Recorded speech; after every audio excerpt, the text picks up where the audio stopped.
It all began in the year 2009 when President Obama opened the door, allowing Americans with families and other special purposes to enter Cuba. So armed with my fluency in Spanglish, my video camera, and my wife by my side, we were off to the island. After a departure from Miami, our flight was to last about 50 minutes. We no sooner reached cruise altitude and the pilot throttled back and started our descent.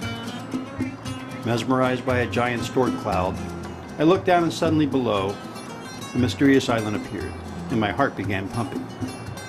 As we made our approach, palm trees appeared, and an unexpected surprise awaited me. Upon touching down on Cuban terra firma, I was surprised by the applause that broke out on the aircraft as an expression of the love Cuban people have for their country. After completing airport security and the custom process, we were met by my niece, Gilene, who secured our transportation, a 50-year-old Chevy that Cuba is famous for. As we traveled to our destination, the old buildings, the cars, and the smell that most Latin American countries have took me back to the days when I was a young soldier in Panama. Finally reaching our temporary residence in Havana, a bed and breakfast in a beautiful old colonial mansion dating back to the 1920s, the owners, Prisca and Raul, musicians by trade, were happy to receive us as we bedded down for the night. In the morning, we were greeted by coffee, Cuban style, which consisted of a small cup of espresso mixed with pure sugarcane, black. Breakfast itself started with a variety of melons, followed by an egg tortilla with a hint of onion and plenty of bread. By Cuban standards, this is living high in the hog and only for tourists. After breakfast and a shower, we were off to explore. Our tour guide, of course, my niece, Gilene. Our first stop was a visit to the Mercado, an outdoor open market. During the Soviet era, gardens were illegal as people secretly grew fruit and vegetables to supplement their food supply. Now, due to the food shortage, they are common. The surplus is brought to the market for all to purchase, but still, the government gets a cut of the profits like everything else. Continuing our tour, we found ourselves surrounded by the beauty of old colonialism. We found that there are very many different modes of transportation in Havana. You can travel by bici taxi, a bicycle with a carriage for two, by regular taxi, mostly one of the older 1950 American cars, or cocoa taxi, a motorcycle with what looks like a coconut shell attached with seating for two. Most people in Havana use a bicycle. Some take the bus, where locals are usually packed like sardines in a can. On the outskirts of Havana, like other towns in the country, horse-drawn coaches transport short-distance passengers to their destinations. Our method, infantry transportation, otherwise known as walking. Unlike the U.S., people here do not have the right-of-way. Traffic moves quickly. When crossing the street, exercise extreme caution, as they will run you over and they have the right-of-way. After trekking for about an hour, our next stop, Obispo Street, the commercial area of Havana, where local artisans sell their wares and music can be heard in almost every corner.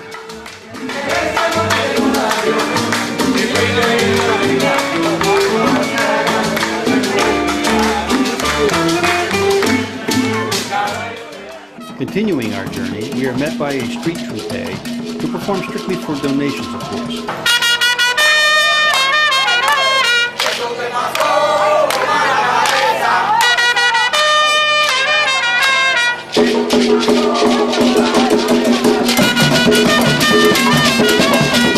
Onlookers were entertained with the rhythms of Afro-Cuban drums from local theater groups, and it was not hard to get involved if you had any kind of a soul.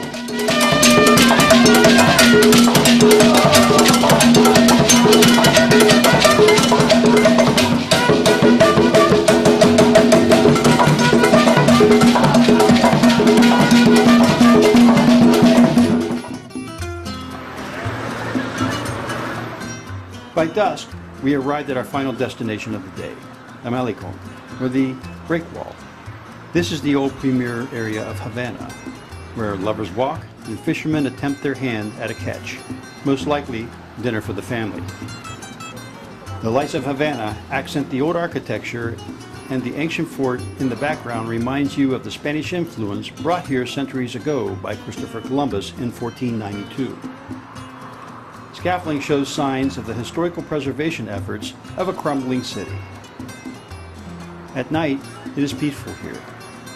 A stranger walks by, smiles, and shakes my hand without muttering a word.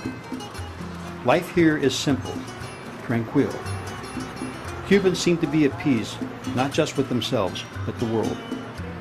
They adapt to whatever hardships face them and find a solution. They have no choice.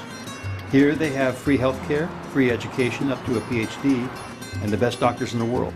Not, of course, sounding biased, but they cannot leave. Television is controlled by the government with only 4 channels. Internet does not exist, except for in the high-end hotels.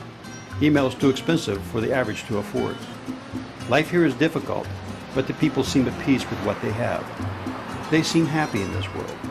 But this is the only world they know, and the outside world to them is pretty much a mystery on all levels. As the night engulfs Havana, our trek takes us in search of food. The second best thing about Cuba, the people being the first. Our destination is a place known as a paladar, a restaurant run by a family member and in some cases hired help. Our meal here consists of shrimp, fish, pork, chicken, and of course, beans and rice, with a couple mojitos thrown in just for laughs. After dinner, we headed back to our bed and breakfast. Our trek took us through the dimly lit alleyways of Havana. In America, we wouldn't even think of such a thing, but here we walked unmolested, almost unnoticed. Managing to catch a cab, we roared through the streets of Havana as though we were in a NASCAR competition. With the music cranked up, and the Cubans love their music, my traveling companions appeared to enjoy the ride, as I was in complete fear for my life. In the following morning, after again having coffee, fruit, and eggs, we continued our trip through Old Havana. Here we visited another tourist hotspot, the Plaza de la Cathedral, an old Spanish church dating back to 1727. Surrounded by the beauty of the plaza, you would think you were indeed back in time. Suddenly, the skies opened up to a downpour. Of course, it wouldn't be Cuba without rain. As the day wore on, and another trip in a taxi, we flew down the streets of Havana, reaching the Capitol building.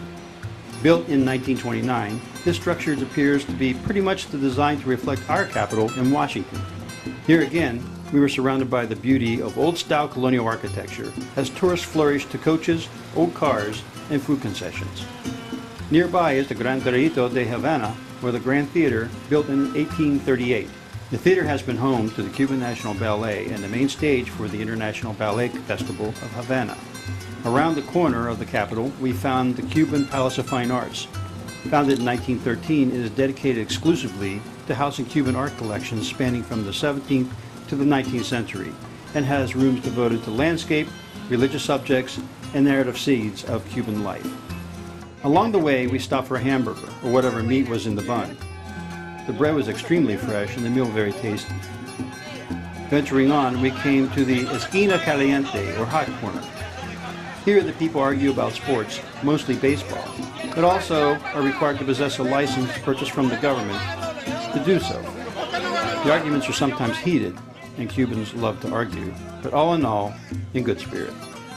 Finally, on our way back, we ended up at the Plaza de Revolucion, the place where all the political and cultural events take place in Havana. Giant images of Cuban revolutionary heroes dominate the area, where behind us, the monument to Jose Marti. His monument stands as kind of a Cuban equal to our Washington Monument, and his image is found almost everywhere in Cuba. Then it was time to eat. We headed to the exclusive restaurant in search of the famous Cuban frijoles dormidos, or sleeping beans. Here we feasted on pork, of course rice and plantain, and then a special treat served hot. Sleeping beans are a product that ferments over time. The older the beans are after being cooked, or the longer they sleep, the richer the flavor. After tasting for the first time, your mouth is suddenly surprised by the time delay release of the rich flavor that pleases even the most discriminate palate. Anthony Bourdain, eat your heart out. After feasting and a couple more mojitos, it was time to retire for the night and bid farewell to Havana. The beauty of Havana is just not the old buildings, the majestic landscape, and the music and the rhythms, but people themselves. People here are tranquil, warm and friendly, and exhibit old world manners. Cuban people do not have much of anything, but when you visit, what is theirs is yours, and anything you do for them is met with great appreciation. My visit to Havana is one that will be long remembered. Perhaps someday I will have the opportunity to return. Should commercialism finally come to this country, I am hopeful it will not take away from the charm of the people and the tranquility of this wonderful country.